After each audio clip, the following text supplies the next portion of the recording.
ગુજરાતમાં પ્રથમ વખત નાવિલ સમાજ day night T20 cricket tournament RR farm ખાતે યોજાઈ, જેમાં પલસાણાની ટીમ ફાઇનલમાં પહોંચી।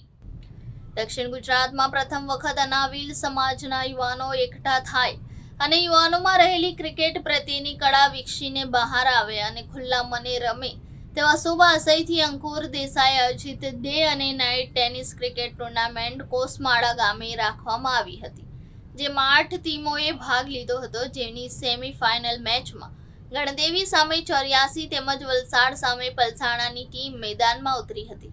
તેમાં વલસાડ અને પલસાણાની ટીમનો વિજય થતા પલસાણા તાલુકા અને વલસાડ તાલુકાની ટીમ વચ્ચે ફાઇનલમાં મુકાબલો આજે કોસમાળાના અવીરા મેદાનમાં જામશે। શું પ્રોગ્રામ છે આજરોજ? નાવિલ સમાજની પ્રથમ દક્ષિણ ગુજરાત તાલુકા કક્ષાની leather bowling day night cricket tournament પ્રથમ વખત RR ક્રિકેટ ગ્રાઉન્ડ અવીરા ફાર્મ પર રમાડવામાં આવી રહી છે, જેમના ક્રિકેટ ગ્રાઉન્ડના માલિક કૌશલભાઈ છે, જેમના સહયોગથી આ ટુર્નામેન્ટનું પ્રથમ વખત રાત્રિ અને દિવસ બંને સમય દરમિયાન આ ટુર્નામેન્ટ રમાડવાનું નક્કી કરવામાં આવેલ છે। લગભગ આ ટુર્નામેન્ટમાં 8 ટીમોએ ભાગ લીધો છે। 8 ટીમો છે, પ્રત્યેક ટીમમાં કેટલા ખેલાડીઓ છે? હાલ કઈ મેચ ચાલી રહી છે? પ્રત્યેક ટીમમાં 15 ખેલાડીઓ છે। આજ રોજ સેમીફાઇનલ મેચ રમાઈ રહી છે અને આવતીકાલે આ સેમીફાઇનલમાંથી વિજેતા બની ટીમ ફાઇનલ રમશે। ફાઇનલ રમશે કયા અલગ અલગ ટીમના જે ખેલાડીઓ છે એ લોકોની અંદર કઈ રીતનો જોશ જોવા મળી રહ્યો છે? લગભગ અવીરા ક્રિકેટ ગ્રાઉન્ડ કોસમાળા, જેમના માલિક કૌશલભાઈ દેસાઈ છે, જેમના પ્રયત્નથી અવારનવાર સમાજની અનેક ટુર્નામેન્ટો અહીંયા કરવામાં આવી રહી છે। કેટલા વર્ષથી આ ટુર્નામેન્ટ ચાલી રહ્યું છે? લગભગ નાવિલ સમાજની તાલુકા લેવલની દક્ષિણ ગુજરાતની પ્રથમ ટુર્નામેન્ટ છે અને અવારનવાર નાવિલ સમાજના યુવાનોને પ્રોત્સાહિત કરવા માટે અહીંયા અલગ અલગ પ્રકારની ટુર્નામેન્ટ રમવામાં આવે છે। 8 ટીમો છે, ક્યાં ક્યાંથી છે? આ ટીમો સમગ્ર દક્ષિણ ગુજરાતમાં તાલુકા લેવલની વલસાડ, નવસારી, ગણદેવી, 84, ઓલપાડ, પલસાણા, બારડોલી જેવી અનેક વિવિધ તાલુકામાંથી કુલ મળીને 8 જેટલી ટીમોએ આ ટુર્નામેન્ટમાં ભાગ લીધો છે। 8 ટીમો જે છે તે લોકોને પ્રત્યેક ટીમના કેપ્ટનની અંદર કઈ રીતનો માહોલ જોવા મળી રહ્યો છે? લગભગ કેપ્ટન એ દરેક ટીમમાં એક સિલેક્ટેડ પર્સન હોય છે અને કેપ્ટન એ જુસ્સો વધારનાર ખેલાડી છે। આ ટુર્નામેન્ટની વાત કરીએ તો તાલુકા લેવલે અલગ અલગ પ્રકારની ટુર્નામેન્ટો રમી અને એ વિજેતા બનીને એ ટીમ તૈયાર થયેલી હોય છે। આ ટીમમાં સારો પરફોર્મન્સ બતાવી અને સમાજમાં પણ એ તાલાવ આગળ વધે એ ઉદ્દેશથી આ ટુર્નામેન્ટ રમવાનું એક આયોજન કરવામાં આવે છે। જે ફાઇનલમાં જે બી વિજેતા પામશે તેની માટે કઈ રીતનો એને પ્રાઇઝમાં આપવાનું શું નક્કી કરેલું છે?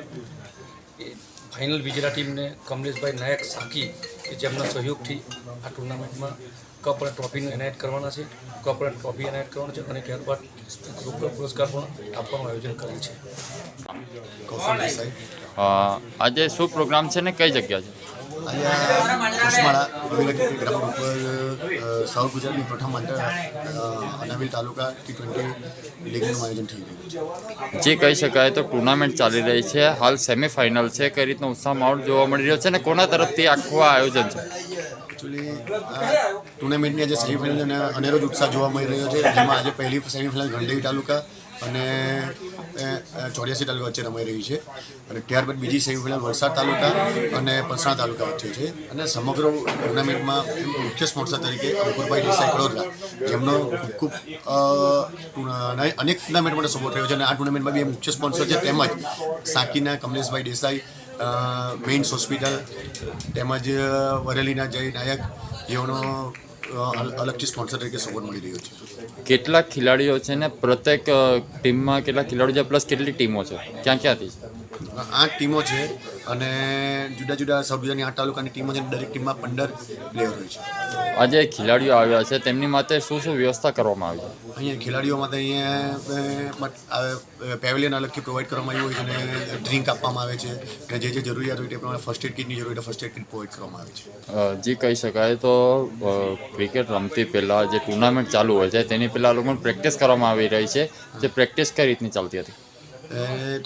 ક્રિકેટની ટુર્નામેન્ટ ચાલુ કરવા પહેલાં એ લોકો બધા પોતપોતાના તાલુકાની ટીમો બનાવીને અંદર એ લોકો પોતપોતાની રીતે પ્રેક્ટિસ મેચોનું આયોજન કરીને પ્રેક્ટિસ કરતા હતા। જે આજે ટુર્નામેન્ટનું આયોજન કરવામાં આવ્યું છે એમાં મુખ્ય મહેમાન કોણ છે?